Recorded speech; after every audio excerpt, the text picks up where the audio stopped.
সংবাদমেলখনত যিটো বিষয় তেখেতে উপস্থাপন কৰিব। মই মাত্ৰ আপোনালোকক অকণমান আৰম্ভণি কথাখিনি কৈ দিছোঁ যে অবৈধ বিত্তীয় লেনদেনৰ লগত বহু ৰাজনৈতিক নেতা জড়িত হৈ আছে। বহু ৰাজনৈতিক নেতাই অসমত যি দীপাংকৰ বৰ্মন, বিশাল ফুকনৰ যি অবৈধ বিত্তীয় লেনদেন সেইবিলাকৰ লগত জড়িত হৈ আছে। তাৰ তথ্য ইতিমধ্যে আমি আনিছোঁ আৰু national stock exchange of India চমুকৈ NSE যদি কঠোৰ ব্যৱস্থা গ্ৰহণ কৰিলেহেঁতেন তেতিয়াহ'লে এই ট্ৰেডিং কোম্পানীসমূহে অসমৰ মানুহক ঠগিব নোৱাৰিলেহেঁতেন। অসমত যিটো অবৈধ বিত্তীয় কেলেংকাৰী বা বিত্তীয় লেনদেনৰ নামত ষ্টক ব্ৰকাৰ্ছৰ নামত যিটো ব্যৱস্থা হৈছে এইটো আচলতে এটা গুজৰাট মডেল। এই গুজৰাট মডেলত আমি যি অভিযোগ পাইছোঁ যে অসমত দীপাংকৰ বৰ্মনকে ধৰি যিমানবোৰে এই ধৰণৰ অবৈধ ব্যৱসায়ৰ যোগেদি বিত্তীয় লেনদেনৰ যোগেদি মানুহক লুটপাট চলালে, অভিযোগ মতে 7,000 কোটি টকা দীপাংকৰ বৰ্মনে যি লুট কৰি পলাই গৈছে, সেই দীপাংকৰ বৰ্মনে গুজৰাটৰ ক্ৰেডিট ব্লু নামৰ কোম্পানীটোৰ লগত যোগাযোগ কৰিছিল আৰু তাৰ পৰাই তেওঁ প্ৰশিক্ষণ লৈছিলে আমি পোৱা অভিযোগ মতে। এতিয়া কথাটো হ'ল 2021 চনৰ পৰা অসমত এই ফাইনেন্স কোম্পানীবিলাকে এই ধৰণৰ লুণ্ঠনৰা চলাই আছে। আপুনি দীপাংকৰ বৰ্মনৰ যিটো কোম্পানী, সেই কোম্পানীটোৰ বিৰুদ্ধে কোনো ধৰণৰ ব্যৱস্থা গ্ৰহণ কৰা কিয় নহ'ল? কি কাৰণে DB ষ্টক ব্ৰকাৰ্ছ লিমিটেডক এতিয়ালৈকে যিজন মেইন মানুহ তেওঁক গ্ৰেপ্তাৰ কৰিব পৰা নাইকিয়া? ED কিয় লগোৱা নাইকিয়া? সেবিৰ কিয় মনে মনে থাকিলে? আৰু এই সমগ্ৰ বিষয়টো চাবলৈ national stock exchange of India চমুকৈ NSE নামৰ এটা সংস্থা আছিলে। এই সংস্থাটোৱে গুজৰাটত এই ধৰণৰ কেলেংকাৰী হ'বলৈ কিয় দিলে? গুজৰাটত এই কেলেংকাৰীৰ লগত স্মৃতি ইৰাণী, আপোনালোকক এখন ফটো দেখাইছোঁ মই, যে যিকেইজন মেইন অভিযুক্ত আছিলে, যিসকল জেলত আছে এতিয়া, সেইসকল লোকৰ লগত স্মৃতি ইৰাণীৰ ফটো আছে। স্মৃতি ইৰাণী তেওঁলোকক পুৰস্কৃত কৰিছিল। অসমতো তেনেকুৱা ফটো আমাৰ সন্মানীয় বিৰোধী দলৰ নেতা দেৱব্ৰত শইকীয়াই দেখুৱাব যে যোনটো গ্ৰুপে পৃষ্ঠপোষক কৰিছিলে দীপাংকৰ বৰ্মনৰ এই DB ব্ৰকাৰ্ছক, সেই গ্ৰুপে কেনেধৰণে মুখ্যমন্ত্ৰীৰ সাহায্য বুজিলৈ পুঁজি দিছিলে, কেনেধৰণৰ মুখ্যমন্ত্ৰী পৰিয়ালৰ লগত সেই লোকসকল ব্যৱসায় জড়িত হৈ আছে, সেই তথ্য আমাৰ হাতত আছে আৰু তাৰ ফটো আমি আপোনালোকক দেখুৱাম। আমি এটা প্ৰেছ ৰিলিজ আপোনালোকক দিম, তাত ডিটেইলছ কথাখিনি থাকিব যে 1992 চনতেই যিটো DB ইণ্টাৰনেশ্যনেল গঠন হৈছিলে, দীপাংকৰ বৰ্মনে প্ৰায় 23,000 লোকক এতিয়ালৈকে লুণ্ঠন কৰিছে। এই 23,000 লোকক যে লুণ্ঠন কৰিলে, অসমৰ চোৱাংচোৱা, অসম আৰক্ষী, সেবি, এই সংস্থাবিলাক কি কাৰণে সক্ৰিয় নহ'লে? তাৰ দক্ষ মুখ্যমন্ত্ৰী বুলি কৈ থকা হিমন্ত বিশ্ব শৰ্মাৰ চোৱাংচোৱাৰ লগত DB ইণ্টাৰনেশ্যনেলৰ মানুহ জড়িত নেকি? দীপাংকৰ বৰ্মনে কাক মেনেজ কৰিছিল? সেই প্ৰশ্নবিলাক আহিব আৰু এই বিষয়ে স্পষ্ট কৰি মুখ্যমন্ত্ৰীয়ে জনাব লাগে কি কাৰণে দীপাংকৰ বৰ্মনক এতিয়ালৈকে গ্ৰেপ্তাৰ কৰিব পৰা নাই। দীপাংকৰ বৰ্মনৰ লগত ডাঙৰ ব্যৱসায়ী জড়িত হৈ আছে, দীপাংকৰ বৰ্মনৰ লগত ডাঙৰ পলিটিচিয়ান জড়িত হৈ আছে। এই কথাবিলাক অত্যন্ত গুৰুত্বপূৰ্ণ আৰু অসমৰ ৰাইজক এনেধৰণৰ লুটপাট এতিয়াই নহয়, ইয়াৰ পূৰ্বে যেতিয়া এনেধৰণৰ অবৈধ বিত্তীয় ব্যৱসায় চলিছিলে 2013 চনত অসমৰ কংগ্ৰেছ চৰকাৰে সেই সময়ত এখন আইন আনিছিলে। সেই সন্দৰ্ভতো দেৱব্ৰত শইকীয়াই আপোনালোকক বিশ্লেষণ কৰিব। তাৰ পিছতো কিন্তু এইখন চৰকাৰে কেৱল মাত্ৰ লুটপাট চলাবলৈ দিলে আৰু মানুহৰ হাতত অৰ্থ ব্যৱস্থাটো ইমানেই এতিয়া বেয়া হৈ গৈছে, মানুহৰ হাতত পইচা নাই, গতিকে ইজি মানিৰ প্ৰতি গাঁৱৰ মানুহবিলাক ব্যস্ত হ'ব লগা হৈছে আৰু গাঁৱৰ বহু মানুহ এই ধৰণৰ নিবনুৱাসকলক লুটপাট কৰিলে দীপাংকৰ বৰ্মন এণ্ড কোম্পানী। এই সন্দৰ্ভত মই বিস্তৃতভাৱে ক'বৰ কাৰণে দেৱব্ৰত শইকীয়া ডাঙৰীয়াক আহ্বান জনাইছোঁ।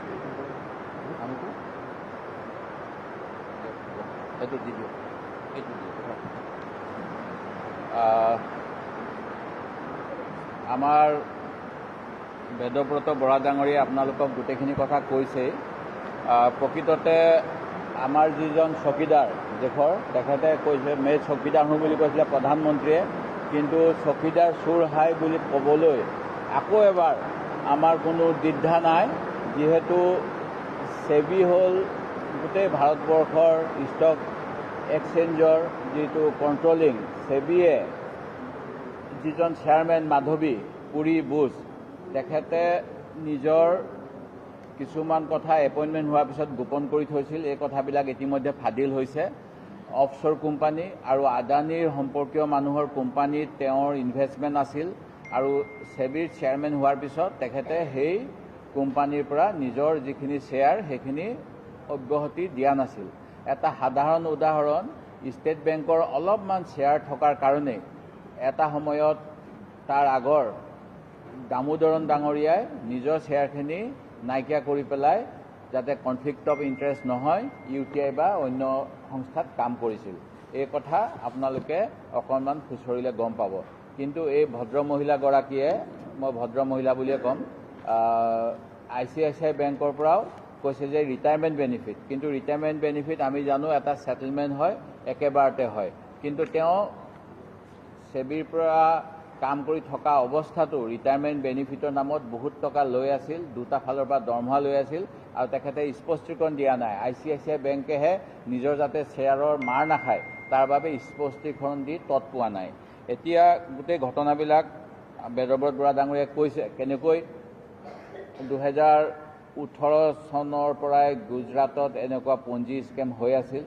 আমাৰ অসমতো ৰ'জ ভেলী, সাৰদা আৰু অন্যান্য বিভিন্ন কোম্পানীৰ কথা জানে, কেনেকৈ সাধাৰণ জনতাক সেই সময়ত লুণ্ঠন কৰা হৈছিল আৰু এই লুণ্ঠনৰ পৰা যাতে অসমৰ ৰাইজক পৰিত্ৰাণ দিব পাৰি তাৰ বাবে দ্য আছাম গেজেট যোগে এখন 2013 চনত 11 নম্বৰ আইন অনা হৈছিল, the Assam protection of interest of depositors in financial establishments amendment act 2013। এই আইন এখন আমাৰ আছেই। মুখ্যমন্ত্ৰী মহোদয়ে সততে বিভিন্ন আইনৰ অভাৱ, নতুন আইন আনিম এইবিলাক কথা কৈ থাকে, কিন্তু পুৰণা আইনখন এনফৰ্চ কৰিবলৈ কিয় তেখেতসকলৰ সাহস নহয় যাতে সাধাৰণ জনতাক লুণ্ঠনৰ পৰা ৰক্ষা কৰিব পাৰি। এইটো অসম চৰকাৰ, DGP মহোদয় আৰু যিবিলাকে ট্ৰেড লাইচেন্স দিব লাগে সেই ক্ষেত্ৰত গুৱাহাটীৰ ক্ষেত্ৰত কিজানি GMCA আৰু GMDA হ'ব পাৰে, ডিব্ৰুগড়ৰ ক্ষেত্ৰত ডিব্ৰুগড় মিউনিচিপালিটি হ'ব পাৰে, নলবাৰীৰ ক্ষেত্ৰত নলবাৰী মিউনিচিপালিটি ইত্যাদি। তেওঁলোকে সাধাৰণ পাণঅলা, ছাইঅলা যদি মানে ভেণ্ডিং জোনত নাথাকে তেওঁলোকক হাৰাশাস্তি কৰা আপোনালোকে দেখে, পুলিচে অত্যাচাৰ কৰা দেখে আৰু ফাইন কেনেকৈ লগাই দেখে। কিন্তু ইমান ডাঙৰকৈ AC ৰুম লগাই, অফিচ লগাই পেলাই যেতিয়া এনেকুৱা ধৰণৰ ইলিগেল কাম কৰি থাকে তেওঁলোকৰ হাত ভৰি কঁপে নে তেওঁলোকৰ যিসকলে আজি আৰক্ষী বা অসামৰিক প্ৰশাসনক ৰাজনৈতিক স্বাৰ্থত যি বৰ্তমানৰ শাসক দলে ব্যৱহাৰ কৰি আছে তাৰ প্ৰতি হিৰণত হৈ অসমৰ জনগণক লুণ্ঠন কৰিবলৈ এৰি দিছে, এইটো এটা ডাঙৰ প্ৰশ্ন। মই যিখন আইনৰ কথা কৈছোঁ এই আইনখনত যিসকল কোনোবাই যদি প্ৰথমেই যদি এনেকুৱা এষ্টাব্লিছমেণ্ট খুলিব বিচাৰে তেওঁলোকে ডেপুটি কমিশ্যনাৰৰ লগত আৰু লোকেল মিউনিচিপালিটিৰ পৰা পাৰ্মিশ্যন ল'ব লাগে বুলি স্পষ্টকৈ উল্লেখ আছে। মেণ্ডেটৰী ডিছক্ল'জাৰ যিটো হ'ল section insertion of new section 5A, before starting operation in the state of Assam every financial establishment shall intimate the deputy commissioner. DCক গোটেই কি কৰিব বিচাৰিছে, কি কৰিব বিচৰা নাই, কাৰণ তেওঁ মুখ্যমন্ত্ৰীয়েতো বিধায়কসকলকো মুখ্যমন্ত্ৰী হ'ব বুলি কয় নিজৰ সমষ্টিৰ, তেতিয়াহ'লে DC সকলেও তেওঁলোকক মানে যথেষ্ট ক্ষমতা দিছে, DC সকলক সকলো কাম কৰিবলৈ দিয়ে। তেতিয়াহ'লে এইটো কি চৰকাৰী নিৰ্দেশ আছিল নেকি দিছপুৰৰ পৰা যে এনেকুৱা অসমীয়া মানুহবিলাকক নিজৰ যিটো কষ্ট উপাৰ্জিত পইচা এই পইচাখিনি লুণ্ঠন কৰিবলৈ কিছুমান প্ৰতিষ্ঠানক তেওঁলোকে সুযোগ দিব। ন' অবজেকশ্যন চাৰ্টিফিকেট দিবলগীয়া হ'লে DC-জনে কেপিটেল বেছ কি আছে আৰু কি কৰিব গোটেইখিনি ছেটিছফাই হ'ব লাগে। এই কামখিনি কিয় কৰা নহ'ল? ঠিক তেনেকৈ অনলাইন অপাৰেশ্যন কৰাৰ আগতেও every financial establishment those operating online through internet or any other electronic print media or any other mean shall obtain a trade licence. এতিয়া ট্ৰেড লাইচেন্সৰ কাৰণে আমাৰ ইমান অসমৰ মিউনিচিপালিটি ছাৰ্ভিচ অফিচাৰ দিছে, এতিয়া আৰু অন্যান্য অফিচাৰ দিছে। আমি প্ৰায় বোধ কৰোঁ 200 কিমানজন 13জন নে কিমানজন ৰিক্ৰুইটমেণ্ট হৈছে নতুনকৈ এক্সিকিউটিভ অফিচাৰ। এই অফিচাৰবিলাকক অসম চৰকাৰে নিযুক্তি দিয়াৰ পিছত তেওঁলোকক চকুমুদি থাকিবলৈ কোৱা হৈছিল নেকি, এইটো এটা ডাঙৰ প্ৰশ্ন। সেই গতিকে মই এই আইনখনো আপোনালোকক শ্বেয়াৰ কৰিম, যিখন আইনত বহুত কথাই উল্লেখ আছে। ঠিক তেনেকৈ যদিহে আপত্তিজনক কথা হয় তেতিয়াহ'লে এই আইনখনত অধিকাৰ দিয়া আছে যে যিবিলাক কোম্পানীয়ে এনেকুৱা কাম কৰিছে তেওঁলোকৰ যিবিলাক এছেট আছে সেই এছেটবিলাক ফ্ৰিজ কৰিব লাগে, অৰ্থাৎ সা সম্পত্তি জব্দ কৰিব লাগে। এতিয়া কোনটো প্ৰতিষ্ঠানৰ এনেকুৱা কাম হোৱাৰ কাৰণে অসম চৰকাৰে জব্দ কৰিছে এইটো এটা প্ৰশ্ন। তেওঁলোকে এতিয়া কিছুমান কথা হাচাপ কৰিবলৈ কিজানি আইনখন নপঢ়ি পেলাই SIT বনাই দিয়ে, CIDক দিয়ে। এইবিলাক দিবলৈ কি অৰ্থ আছে? কাৰোবাক বচাবলৈ নেকি? এইটো প্ৰশ্ন মই চৰকাৰক সুধিব বিচাৰিছোঁ। কাৰণ আমাৰ অসমৰ বিধানসভাত এই আইনখন আমি গ্ৰহণ কৰিছোঁ আৰু আইনত উপযুক্ত নিৰাপত্তাৰ ব্যৱস্থা কৰিছোঁ। এইখিনি কৰাৰ পিছত SIT খুলিম, CIDক দিম, এইবিলাক ভেকু ভাওনা নেকি আচল অপৰাধীসকলক ৰক্ষণাবেক্ষণ দিবলৈ? এইটো আমাৰ এটা প্ৰশ্ন। দ্বিতীয় কথাটো হ'ল যে গুৱাহাটীত যিটো DB ট্ৰেইনিঙৰ কথা ক'লে 2018 চন নেকি, 2018 চনৰ পৰা এই কোম্পানীটোৱে গুৱাহাটীত এটা অফিচ লৈ থৈছে। এই অফিচটো আছে চেণ্টাৰ পইণ্টত, উলুবাৰীত যিটো চেণ্টাৰ পইণ্ট বিল্ডিং, এই চেণ্টাৰ পইণ্ট বিল্ডিঙত। আৰু চেণ্টাৰ পইণ্ট বিল্ডিংটোৰ যিটো 5th floor Bora service Angel broking নামৰ এটা প্ৰতিষ্ঠানৰ আৰু ইয়াৰ স্বত্বাধিকাৰ যিজন, তেখেত এজন চাৰ্টাৰ্ড একাউণ্টেণ্ট। চাৰ্টাৰ্ড একাউণ্টেণ্ট হ'লে মানে নিশ্চিতভাৱে তেখেতসকলে বিশেষজ্ঞ অৰ্থনীতি বিষয়ক আৰু তেওঁলোকে এইবিলাক কথা জানে। যিটো এঞ্জেল ব্ৰকিং, তাৰ এইটো হ'ল ৰয়েল গ্ল'বেল যিটো স্কুল বা ইউনিভাৰ্চিটি, তেওঁলোকৰ এইটো সম্পত্তি। ইয়াৰ পৰাই DB কিবা ষ্টক নে কিবা, সেই কোম্পানীটোৱে অসমৰ জনগণক হাজাৰ হাজাৰ কোটি টকাৰ লুণ্ঠন চলাই গৈছিল।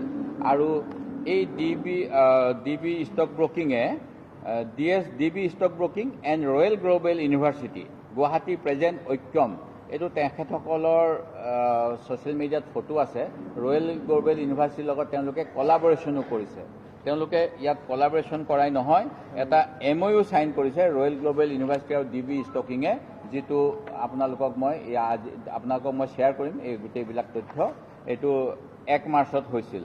আৰু ইয়াত যিকেইজন আছে তাত স্বত্বাধিকাৰ, মই কোৱাৰ দৰে তেওঁলোক আমাৰ যিটো বেয়া ভাষাত ক'লে লালু পাঞ্জু কয়, পূজা সৰল, এনেকুৱা নহয়। তেওঁলোক অৰ্থনৈতিক দিশত যথেষ্ট পাৰ্গত ব্যক্তিয়ে DB ষ্টক ব্ৰকিঙক আশ্ৰয় দিছিল বুলি মই ক'ম। সেই গতিকে এই ক্ষেত্ৰত তেওঁলোকৰ DB গ্ৰুপক এতিয়া আমি সকলোৱে বদনাম পাত্ৰ হ'বই, তেওঁ যেতিয়া পইচা ঘূৰাই দিয়া নাই দীপাংকৰ বৰ্মন। কিন্তু এখন ইউনিভাৰ্চিটিয়ে ফাইনেন্সিয়েল লিটাৰেচি কৰিবলৈ ৰয়েল গ্ল'বেল ইউনিভাৰ্চিটিক তেওঁ সুবিধা দিছিল। এইটো কেনেকুৱা লিটাৰেচি কৰিলে যিটো হাজাৰ হাজাৰ কোটি টকা লুণ্ঠন কৰিলে? এই কথাটোও আমাক অসম চৰকাৰৰ ফালৰ পৰা হায়াৰ এডুকেশ্যনে কওক, পুলিচ বিভাগে কওক, মুখ্যমন্ত্ৰীয়ে নিজেও কেতিয়াবা ফেচবুক লাইভ আহে, এইবিলাক কথা ক'ব লাগে। ঠিক তেনেকৈ এই সংস্থাকেইটাই মুখ্যমন্ত্ৰীৰ সাহায্য পুঁজিত বহুত ডনেশ্যন দিছে। এই ডনেশ্যনবিলাক কি এনেকুৱা ৰাইজৰ মানে কোনোবা এটা গান জনপ্ৰিয় হৈছিলে যে কিবা চামুচেদি নে কি বেলচা মাৰি চামুচেদি দিয়া, এনেকুৱা আমাক গোটেই গাঁৱৰ মানুহবিলাকক বেলচা মাৰিছে আৰু চামুচেদি এয়া মুখ্যমন্ত্ৰী সাহায্য পুঁজিত তেওঁলোকে সাহায্য দিছে নেকি? এইটো আমাৰ প্ৰশ্ন। ইয়াত এটা প্ৰতিষ্ঠানে 20 লাখ টকা, এটা প্ৰতিষ্ঠানে 5 লাখ টকা, এটা 25 লাখ টকা, এটা 40 লাখ টকা, এইখিনি ৰাজহুৱাকৈ দিছে। আৰু যদি গোপনীয়ভাৱেও দিছে আমিতো ক'ব নোৱাৰিম সেইবিলাক কথা। যিখিনি আমি পাব্লিক ডমেইনত পাইছোঁ সেইখিনি আজি আপোনালোকৰ আগত উল্লেখ কৰিছোঁ। তদুপৰি যিবিলাক কালিও মই চাইছোঁ সামাজিক মাধ্যমত যে ট্ৰেডিং ষ্টক বা কিবা কিবি শ্বেয়াৰ মাৰ্কেট, এইবিলাক ভাল বুলিয়ে বহুতে কৈ আছে আৰু সেইবিলাক লৈয়ে চলি আছে। আমাৰ দেশৰ অৰ্থনীতি তাৰ ওপৰত বহুত নিৰ্ভৰ কৰে। কিন্তু যেতিয়া মাছ মূৰৰ পৰা গেলে বুলি কয়, সেই গতিকে মই ক'লোঁ যে চকীদাৰ চোৰ নেকি প্ৰশ্ন সুধিবলগীয়া হৈছে। কাৰণ যিগৰাকী মাধৱী পুৰী বুচ, তেখেতৰ ওপৰত ইমান অভিযোগ থকাৰ পিছতো, আমাৰ কংগ্ৰেছ দলৰ ফালৰ পৰা বিভিন্ন তথ্য দিয়াৰ পিছতো আজিলৈকে ভাৰত চৰকাৰে তেওঁৰ ওপৰত কোনো ব্যৱস্থা লোৱাৰ কথা কোৱা নাই। আৰু সেই নীতি আদৰ্শ অনুকৰণ কৰি আমাৰ অসমতো একে লাইনত চলি আছে নেকি, এই কথাবিলাক আমি চৰকাৰৰ পৰা জানিব বিচাৰোঁ। আৰু যদি কোনোবা এই যিসকলক ধৰিছে বিশাল ফুকন আৰু কাৰোবাক যদি ক'ৰবাত ধৰে, আমাৰ অসমত পুলিচৰ মই আগৰ পৰা কৈ থাকোঁ যে তেওঁলোকে 15জন পুলিচ গ'লেও এজন আছামীয়ে জাগাত দেখাবলৈ যাওঁতে অপঘাতী মৃত্যু হয় ন্যায়ালয়লৈ যোৱাৰ আগত। সেই গতিকে এনেকুৱা যাতে এক্সট্ৰা জুডিচিয়েল কিলিং, যিটো নহয় বুলি ক'ব, পানীত পৰি যায় আজিকালি, ক'ৰবাত বজ্ৰপাত দিও মৰি যাব পাৰে। সেই গতিকে এনেকুৱা যাতে নহয়, তাৰ বাবে আমাৰ অসমৰ GP সিং ডাঙৰীয়াক মই অনুৰোধ জনাইছোঁ যাতে আমি কোনো যিবিলাকে এই কেলেংকাৰী কৰিলে তেনেকুৱা যাতে কোনো কাৰো যাতে অপঘাতী আইনৰ বিচাৰ হোৱাৰ আগতে মৃত্যু নহয় তাৰ বাবে তেখেতসকলে বিশেষ ব্যৱস্থা যেন লয় সেইটো মোৰ অনুৰোধ। ঠিক তেনেকৈ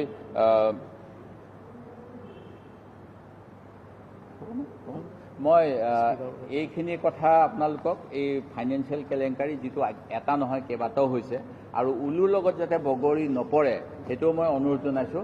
বহুত মানুহে ভালকৈ প্ৰফেচনেলি ষ্টক ট্ৰেকিং কৰে, এতিয়া চৰকাৰে যাতে হুৰমুৰ কৰি কোনোবা ভালকৈ চলাই থকাখিনিকো হাৰাশাস্তি নকৰে সেইটোও মোৰ অনুৰোধ।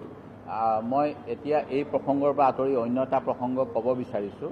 আমাৰ অসম বিধানসভা আপোনালোকে জানে 5 দিনৰ কাৰণে হৈছিল আৰু এই বিধানসভাত মুখ্যমন্ত্ৰী মহোদয়ে মাননীয় অধ্যক্ষ মহোদয়ৰ বিষয়ে এটা মন্তব্য কৰিছিলে যিটো অতি দুৰ্ভাগ্যজনক বুলি মই ক'ব বিচাৰোঁ, যাৰ যোগেদি অধ্যক্ষৰ আসন লগতে অসম বিধানসভাৰ মৰ্যাদাও মুখ্যমন্ত্ৰী মহোদয়ে হানি কৰিব চেষ্টা কৰিছিল বুলি মই আপোনালোকৰ আগত ক'ব বিচাৰোঁ। কথাটো হ'ল যে চেয়াৰমান আলী ডাঙৰীয়াক আমি ডিছকুৱালিফাই কৰিব লাগে বুলি বহুদিন পূৰ্বেই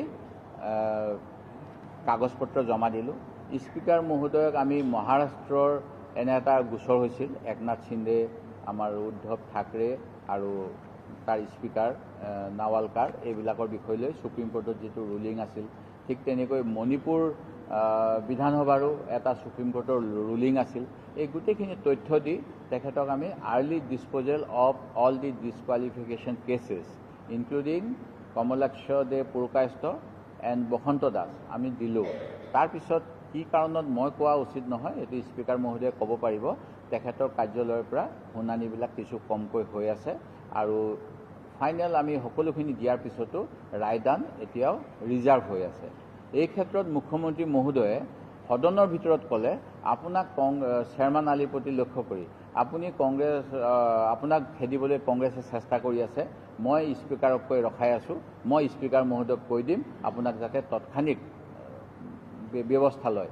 এনেকুৱা ধৰণৰ মন্তব্য দি যে বিধানসভাখনো যে মুখ্যমন্ত্ৰীয়ে চলায়, এক্সিকিউটিভ চলায় তেখেতে, কাৰণ তেখেতে লিডাৰ অফ দি হাউচ আৰু মেজৰিটি থকাৰ কাৰণে তেখেতে এক্সিকিউটিভ লিড কৰে। কিন্তু লেজিছলেচাৰৰ যিটো আমাৰ বিধায়কসকলে আলোচনা কৰি পৰামৰ্শ কৰি বিভিন্ন ধৰণৰ ডিভাইচৰ মাধ্যমেৰে আলোচনা কৰাৰ পিছত চলিব লাগে আৰু speaker is the final ruling দিয়াৰ ক্ষেত্ৰত তেখেতৰ অধিকাৰ। এই ক্ষেত্ৰতো মুখ্যমন্ত্ৰীয়ে যে হস্তক্ষেপ কৰে এই কথাটো অতি নিৰ্লজ্জভাৱে সদনৰ মজিয়াত কোৱাৰ বাবে মই আজি আক্ষেপ প্ৰকাশ কৰিছোঁ আৰু এনেকুৱা এটা পৰিস্থিতি যিটো কাৰণতে হ'ল তাৰ এটা আমি যাতে পৰিস্থিতি নাইকিয়া কৰিব পাৰোঁ তাৰ বাবে অধ্যক্ষ মহোদয়ে যাতে যাৱতীয় পদক্ষেপখিনি লয় এইটো অনুৰোধ জনালোঁ। ধন্যবাদ। ধন্যবাদ। কি বুলি ক'লে? স্মৃতি ইৰাণী এইটো গুজৰাটৰ কথা। এইটো গুজৰাটত যিটো গ্ৰুপ আছিলে, গুজৰাটৰ গ্ৰুপটো আছিলে মানে মই দেখাই দিছোঁ আপোনাক। ধৱল ক্ৰেডিট বুল নামৰ এটা কোম্পানী নেশ্যনেল ষ্টক এক্সচেঞ্জে এখন এডভাইজৰী জাৰি কৰিয়ে গা এৰা দিলে। NSEৰ দায়িত্ব আছিলে অনিয়ম প্ৰত্যক্ষ কৰিলে সেই সম্পৰ্কে সেবিক তাৎক্ষণিকভাৱে অৱগত কৰাব লাগে, কিন্তু সেয়া নকৰিলে আৰু ধৱল চোলানী আৰু তেওঁৰ সহযোগীসকলে সাধাৰণ জনতাৰ পৰা কৌশলেৰে নিজৰ ধনবোৰ বিদেশী একাউণ্টলৈ ট্ৰেন্সফাৰ কৰি ডুবাই হৈ মৰক্কোলৈ পলায়ন কৰিলে। আৰু এই ক্ষেত্ৰত স্মৃতি ইৰাণী ডাঙৰীয়ানী তেখেতক কেন্দ্ৰীয় মন্ত্ৰী হিচাপে ধৱল চোলানীক নেশ্যনেল ৰিকগনিশ্যন পুৰস্কাৰ দিছে। এতিয়া আমাৰ পুৰস্কাৰ দিবলৈ হ'লে আমি নিশ্চয় বেকগ্ৰাউণ্ড চাব লাগে, তেওঁ পুৰস্কৃত হ'ব লগা নে তিৰস্কৃত হ'ব লগা। কিন্তু এই চৰকাৰৰ দিনত এনেকুৱাই কিছুমান হৈছে যে যিবিলাকে হত্যা ধৰ্ষণৰ আমি কথা কৈ থাকোঁ, হত্যাকাৰী ধৰ্ষণকাৰী জেলৰ পৰা ওলাই আহিলে বিজেপি নেতাসকলে গামোচা পিন্ধোৱা প্ৰৱণতা, ফুলৰ মালা পিন্ধোৱাৰ প্ৰৱণতা আমি দেখা পাইছোঁ। মই গামোচা বুলি কৈছোঁ এইকাৰণে যে আমাৰ অসমত যাতে সহজে বুজি পায়, কিন্তু ফুলৰ মালা মানে মালা গামোচা আমি যিসকলক সন্মান কৰোঁ, এনেকুৱা এটা হৈছে যে ফুলৰ মালা পিন্ধাই পেলাই গণ ধৰ্ষণকাৰী বা যিসকলে কনভিক্টেড সেইসকলক বিজেপি দলৰ সাধাৰণ মানুহে নহয়, প্ৰধানমন্ত্ৰী ডাঙৰীয়াই কেন্দ্ৰীয় কেবিনেটত শপত গ্ৰহণ কৰোৱা বা ৰাজ্যপালে মন্ত্ৰী পৰিষদৰ শপত গ্ৰহণ কৰোৱা ব্যক্তিয়েও এনেকুৱা অপৰাধীক ৰক্ষণাবেক্ষণ দিয়ে। আৰু নেশ্যনেল ৰিকগনিশ্যন দিছে কেন্দ্ৰীয় মন্ত্ৰী স্মৃতি ইৰাণী ডাঙৰীয়াই। সেই গতিকে আমি এইবিলাকৰ যোগেদি যিহেতু মানুহক ধাৰণা দিব বিচাৰে যে তেওঁলোকে চৰকাৰৰ লগত ভাল, তেওঁলোকে চৰকাৰীভাৱে ৰিকগনাইজ, এই ৰিকগনিশ্যনৰ কাৰণে লাখ লাখ কোটি টকা, হাজাৰ কোটি টকা পানীত পৰিছে সাধাৰণ ৰাইজৰ, আৰু কিছুমান দুষ্ট মানুহে বিদেশলৈ পলায়ন কৰিছে, আৰু চৰকাৰে এই ক্ষেত্ৰত একো কৰা নাই। ইডিক লগাই দিয়ে আমাৰ নেতা ৰাহুল গান্ধীৰ পিছত 50 ঘণ্টা তেওঁক জেৰা কৰে, কিন্তু ইডিৰ ৰেকৰ্ড কি? 2005 চনৰ পৰা তেখেতসকলে 5,906টা গোচৰ ৰুজু কৰাৰ পিছত মাত্ৰ 25টা কেছৰ ক্ষেত্ৰত 2023 চনলৈকে চাৰ্জশ্বিট দিছে, মাত্ৰ 25টা কেছত। ইয়াৰ অৰ্থটো কি হ'ল? যে ভয় ভাবুকি দিবলৈ এনেকুৱা ধৰণৰ স্বতন্ত্ৰ সংস্থাবিলাকক বিজেপি চৰকাৰে বিৰোধীৰ বিপক্ষে ব্যৱহাৰ কৰে। আৰু যদি গোচৰ দোষী হয় তেওঁলোকক ল'ব লাগিছিল। আজি কিয় আমাৰ অসমত ইমানকেইটা কেলেংকাৰী হৈছে?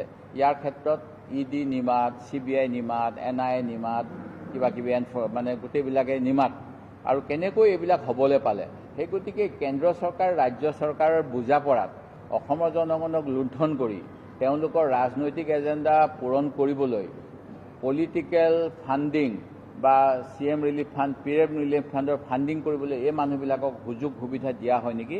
এইটো মোৰ প্ৰশ্ন। ধন্যবাদ।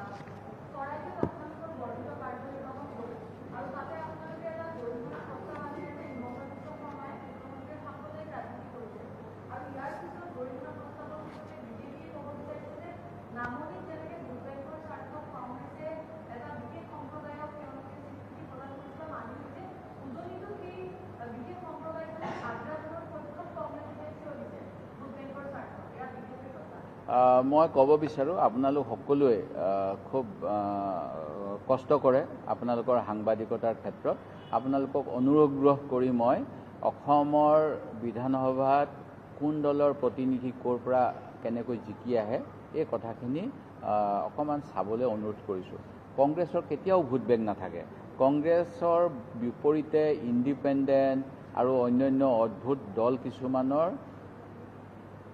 প্ৰতিনিধি অসম বিধানসভালৈ যিটো অঞ্চলৰ পৰা ভোট বেংক বুলি কয়, সেই ভোট বেংকৰ পৰা পঠোৱা আপোনালোকে দেখা পাব। সেই গতিকে এনেকুৱা ধৰণৰ এটা মুখ্যমন্ত্ৰী নেৰেটিভ সৃষ্টি কৰাৰ যিটো যত্ন, তাৰ বিৰুদ্ধে আমি যুঁজ কৰি যাম আৰু আমি সফল হ'ম। কিন্তু মুখ্যমন্ত্ৰীয়ে যিটো বাৰে প্ৰতি ক'ব বিচাৰে যে ৰকিবুল হুছেইন ডাঙৰীয়া জয়লাভ কৰাৰ পিছত এছাম মানুহে অসমত অপকাণ্ড কৰিবলৈ সাহস পাইছে, এই কথাটো কোনো যুক্তি নাই। আমাৰ ক্ৰাইম ৰেট চালে অন্য কিছুমান জিলাতো ক্ৰাইম ৰেট বেছি হোৱা দেখা যাব। আৰু আমি সদায়ে কওঁ যে অপৰাধীৰ কোনো ধৰ্ম নাই, কিন্তু মুখ্যমন্ত্ৰী মহোদয়ে অপৰাধীক ধৰ্মীয়ভাৱে সজাই পৰাই তুলিব বিচাৰে। আৰু তাৰ প্ৰমাণ আপোনালোকে অসম বিধানসভাত তেখেতে এখন লিষ্ট পঢ়ি দিছিলে, সেই লিষ্টখনত কোনবোৰ উপাধিৰ মানুহৰ নাম কৈছিলে, কোনবোৰ উজ্জ্বল কৰি ৰাখিছিলে, আপোনালোকে সেইখিনি বিধানসভাৰ ৰেকৰ্ডৰ পৰাই পাব পাৰিব। মই পুনৰবাৰ কওঁ যে কংগ্ৰেছ দলৰ ভোট বেংক হোৱাই নাই। আৰু যিটো শ্ৰেণীক কৈছে, সেই শ্ৰেণীটোৱে হাৰ ভঙা পৰিশ্ৰম কৰা মানুহ, তেওঁলোক সচেতন। আৰু সেই গতিকে মই দেখা পাইছোঁ যে কেতিয়াবা তেওঁলোকে নিৰ্দলীয় প্ৰতিনিধি নিৰ্বাচিত কৰি পঠায়, কেতিয়াবা CPM দলৰ এজন তাৰপৰা দেখিব, RCPI দলৰ এজন দেখিব, CPMৰ এজন দেখিব। এনেকৈ অসম বিধানসভাত সেই ভোট বেংক বুলি কোৱা অঞ্চলবিলাকৰ কংগ্ৰেছ ব্যতিৰেকে অন্য দলৰ প্ৰতিনিধি বহুত নিৰ্বাচিত হোৱাৰ উদাহৰণ আছে।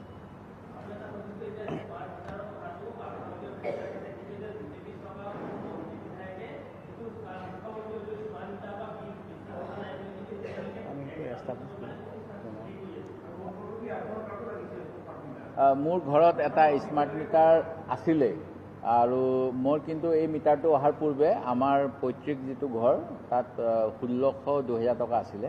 এতিয়া মই চাইছোঁ মোৰ বোধ কৰোঁ একো লাইট ফেন নলগালেও মই 4500 টকা দিব লাগিব প্ৰতি মাহে মাহে। অৰ্থাৎ মোৰো কিজানি 3×48, 3 গুণ বাঢ়ি গৈছে। আৰু মোৰ ঘৰত কিছুদিন পূৰ্বে বিধানসভা অধিৱেশনৰ পিছত 2টা মিটাৰ লগালে। এটা স্মাৰ্ট মিটাৰ মোৰ আছিলে, মই আপত্তি কৰা নাছিলোঁ, আৰু এটা লগাই দিলে এতিয়া। যি কি নহওক, ফোনত আহি যায়, মই চাই থাকোঁ, ডেইলি 450-500 এনেকৈ মোৰ গৈ আছে কিজানি দেই। আৰু সিদ্ধাৰ্থ ভট্টাচাৰ্য ডাঙৰীয়ায়ো এজন বিশিষ্ট আইনজ্ঞ, তেখেত এজন বিজেপি দলৰ শাসকীয় দলৰ সদস্য প্ৰাক্তন মন্ত্ৰী তেখেতে এটা ক্ষোভ দিছে। মই যদি সাধাৰণ মানুহৰ ক্ষোভ হ'ল হয় যে কোনোবাই যিটোক আকৌ হিন্দী ভৰকাই দিয়া, আপোনাৰ মই মানে হিন্দী ভাষাটো কৈছোঁ, অৰ্থাৎ উচতাই দিয়া, কোনোবাই উচতাই দিলে বুলি ক'ব পাৰি। কিন্তু সিদ্ধাৰ্থ ভট্টাচাৰ্যী ডাঙৰীয়াক কোনোবাই উচতাব লাগে নে ভৰকাব লাগে? তেখেতে নিজেই অনুভৱ কৰিছে যে স্মাৰ্ট মিটাৰৰ ফলত কনজামশ্যন মানে বিল বেছি হয়। আৰু বিশিষ্ট সাংবাদিক এজনৰ মই ফেচবুক পোষ্ট দেখিছিলোঁ, তেখেতৰ মাতৃঘৰ তেজপুৰত, পেঞ্চনাৰ হয়, তেখেতে সেই কথাও লিখিছে।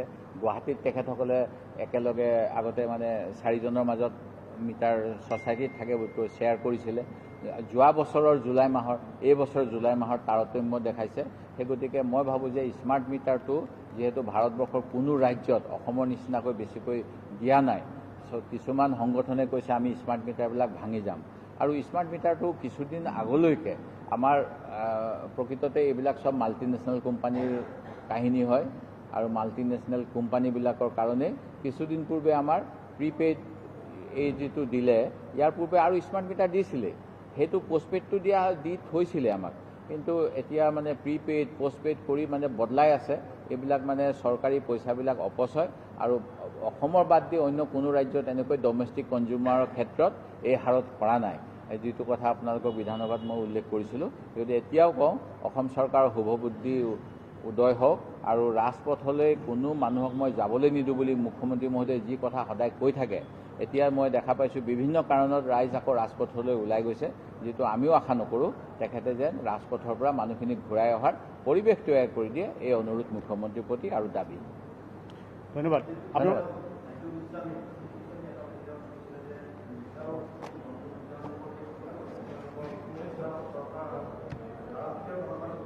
এইটো অতি দুখজনক কথা যে বিজেপি দলৰ মানে মুখ্যমন্ত্ৰী মহোদয়ে এনেকুৱা কথা কৈ থাকে আমাক যে বিধায়কৰ কাম নাই, স্পীকাৰৰ লগত চাহ খাব লাগিব। কিন্তু এজন বিধায়কৰ কিমান দায়িত্ব, আমি সেইবিলাক বিভিন্ন ছেমিনাৰত এটেণ্ড কৰি দিল্লীত আমি প্ৰশিক্ষণ লৈ আছোঁ 2011 চনৰ পৰা, আৰু আমি বুজি পাওঁ যে ৰাইজৰ প্ৰতিনিধি হিচাপে কিমান কাম কৰিব লাগে। তেনে ক্ষেত্ৰত জিতু গোস্বামী ডাঙৰীয়াৰ এই যিটো দম্ভালিসূচক কথা, এই গণতন্ত্ৰৰ প্ৰতি আঘাত। আৰু এনেকুৱা কথা কোৱাৰ কাৰণে মই তেখেতে ক্ষমা খুজিব লাগে বুলি বিচাৰোঁ। কাৰণ পুলিচ কাৰো পকেটত থাকিব নালাগে, প্ৰশাসন কাৰো পকেটত থাকিব নালাগে, তেখেতসকলে সংবিধানৰ পকেটত থাকিব লাগে। কিন্তু এই বিধায়কজনৰ কথাৰ পৰা স্পষ্ট হৈছে যে অসমত ৰাজনৈতিক প্ৰেক্ষাপট দুষ্টভাৱে আৰক্ষী প্ৰশাসন আৰু সাধাৰণ প্ৰশাসনক মুখ্যমন্ত্ৰী আৰু তেখেতৰ সাংগু পাংগুসকলে ব্যৱহাৰ কৰি আহিছে। আৰু ইয়াৰ উদাহৰণ অনেক আছে। আমি বিধায়ক হিচাপে যেতিয়া বিভিন্ন আমাৰ সমষ্টিৰ উন্নয়নমূলক কথা ক'ব বিচাৰোঁ, আমাৰ লগত পৰামৰ্শ নকৰাকৈ, যিহেতু মুখ্যমন্ত্ৰীক মই বিধানসভাত কৈছিলোঁ আপুনি নপতা ফুকন সৃষ্টি নকৰিব, বিধায়কসকল ৰাইজে নিৰ্বাচিত কৰা প্ৰতিনিধি, কিন্তু যিটো অঞ্চলত হাৰিছে সেই অঞ্চলত তেওঁলোকে ৰাইজৰ প্ৰতিনিধিক গুৰুত্ব নিদি নিজৰ দলৰ স্বাৰ্থত কেতবোৰ নপতা ফুকনক গুৰুত্ব দিয়ে। আৰু মোৰ সমষ্টিটো এনেকুৱা নপতা ফুকন আছে, অন্য বহুতকেইটা সমষ্টিত আছে, আৰু তেওঁলোকে বিভিন্ন ৰাইজৰ কামত বিধি পথালি দি থাকে, যিটো উচিত নহয়। মই এটা কথা আৰু কওঁ আপোনালোকক যে এই যিটো ষ্টকত ইনভেষ্ট কৰা বুলি কৈ আছে, অসমত মাত্ৰ সমগ্ৰ দেশৰ ষ্টক ইনভেষ্টমেণ্ট 1.1%। ষ্টক ইনভেষ্ট কৰাৰ কথাটো মিছা আছিলে। মানুহৰ পৰা পইচা উঠাই পেলাই আচলতে আমাৰ ইজনৰ পইচা সিজনক দি দিয়ে গোটেই ব্যৱসায়টো চলিছিলে। ষ্টক ইনভেষ্টমেণ্ট আপোনালোকে চালে দেখিব মাত্ৰ অসমত ষ্টকত investment 1.1%। Thank you very much.